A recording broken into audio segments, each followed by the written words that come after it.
మీరు సప్తపది సినిమాలో నటించిన తర్వాత గురువుగారే చాలాసార్లు అడగలేదా మిమ్మల్ని నెక్స్ట్ సినిమాలో వేయమని? ఉందండి, అడిగారు.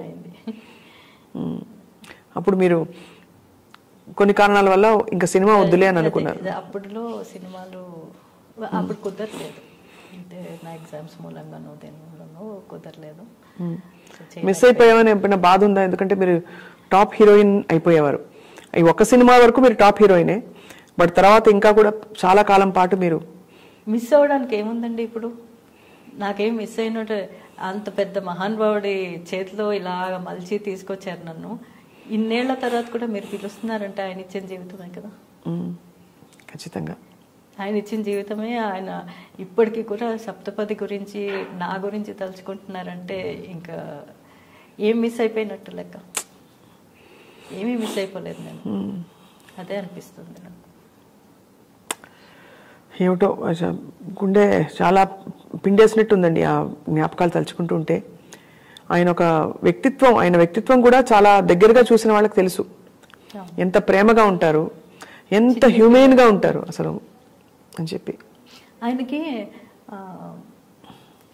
వంటలు ఆ వీడియోస్ చూడటం చాలా ఇష్టం అండి. కూర్చొని చూసారు, రారా నువ్వు కూడా కూర్చొని చూడు, ఆ వంట ఎలా చేస్తున్నారు నేర్చుకో అంటూ ఉండేవారు.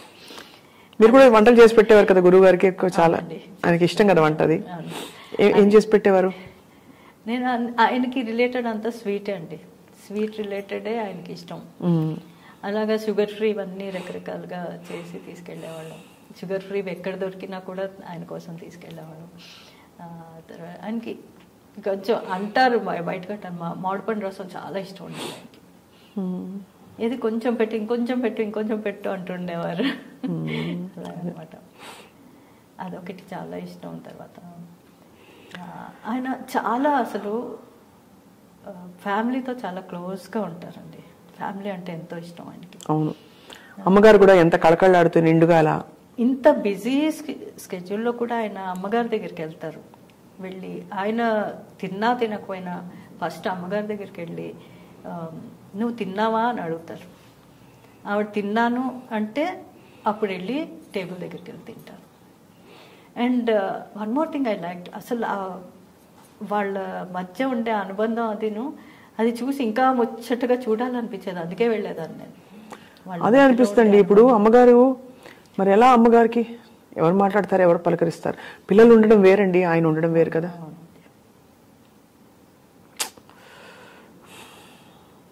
ఈ రోజు వస్తుందని అందరికీ ఎక్కడో అంటే థియరిటికల్గా మనకు తెలుసు ప్రతి వాళ్ళకి వచ్చే రోజు ఇదని, కానీ గురుగారి విషయంలో జీర్ణించుకోలేని ఒక. అవునండి, అంటే ఆయన గురించి దగ్గరగా తెలుసున్న వాళ్ళకి ఇది బాగా తెలుస్తుంది. ఆయన్ని మిస్ అవుతాం. ఎంత చక్కగా అసలు ప్రతి బర్త్డే ఒక పండుగలా చేసుకునేవాళ్ళం వెళ్ళి. అవును, పొద్దున్న సాయంత్రం వరకు అక్కడ ఉండి కొంత టైం ఫ్యామిలీతో స్పెండ్ చేసేవారు, కొంత టైం ఏమో అందరికీ ఇచ్చేవారు. అలాగా ఫ్యామిలీ మెంబర్స్ తోటి. అండ్ వాళ్ళిద్దరినీ చూస్తే పార్వతీ పరమేశ్వరులాగా ఉండేవారు. అవునండి, అది చూడడానికైనా నేను వెళ్ళిపోతూ ఉండేదాన్ని. అమ్మగారు కూడా చాలా మంచి ఆవిడ, చాలా ఆదరణగా ఉంటారు. అమ్మగారికి వాళ్ళ కుటుంబానికి మనలాంటి అమ్మాయిలందరికీ భగవంతుడే బోర్డంత శక్తి ప్రసాదించాలండి ఈ టైంలో. గురుగారి జ్ఞాపకాలు మనకి బలం. మనకి ఉన్నారండి, ఆయన సినిమాల ద్వారా ఉన్నారు, మనం చూస్తూ ఉండాలంటే. నేను నా జ్ఞాపకాలు ఎన్నో దాచుకున్నాను ఆయనవి.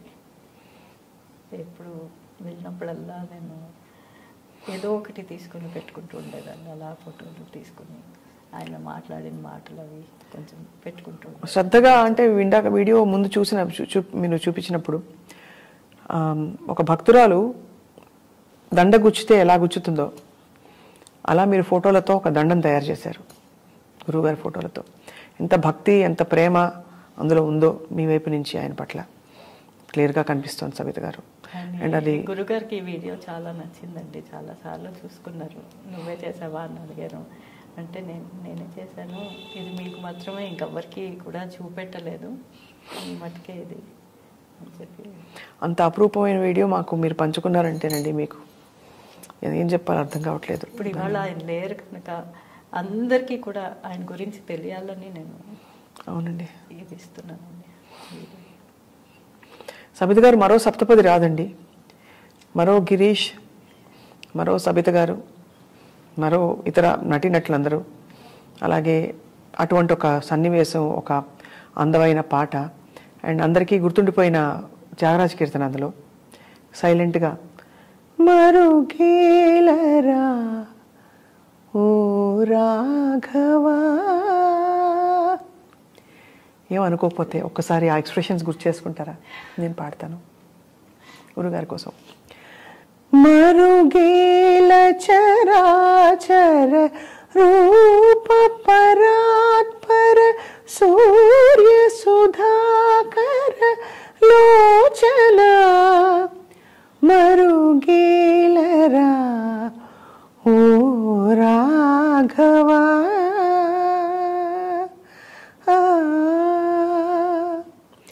అన్ని నీవు అనుచు అంతరంగమున తిన్నగా వెదకి తెలిసి కొంటినయ్యా నిన్నే గాని మది వేరెన్న జాలనొరులా నిన్నే గాని మది వేరెన్న జాలనొరులా నన్ను బ్రోవవయ్యా త్యాగరాజనుత మరుగేలరా ఓ రాఘవా.